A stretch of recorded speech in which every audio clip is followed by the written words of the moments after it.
there's a real opportunity to help upskill people who are running consultancies to do really in detail strategic planning at pace, but that's also really flexible.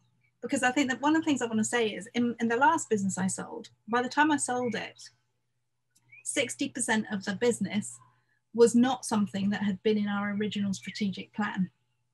But if you get strategic planning right, it's flexible enough to capitalize on the opportunities that present themselves. And the fact is that the better you do your strategic planning, the more opportunities present themselves.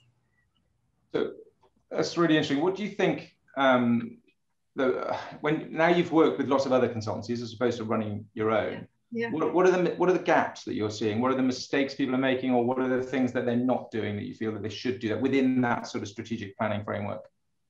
I think that there's something about the rigor of it, actually just making space with the senior team to take a step back from the day-to-day running of the business and say, where are we going and why are we going there? I mean, we tend to associate the word strategy with how are we going to do what we want to do? But really the most useful question for strategic thinking is why? Like what, why are we doing this? Or if you want a how question, how do we help? Ask some really high level questions and keep asking them.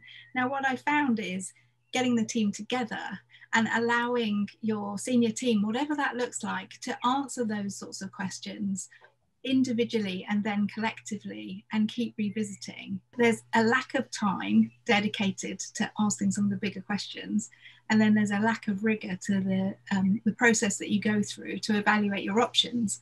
Because what happens is you start a business and you say, this is what we do.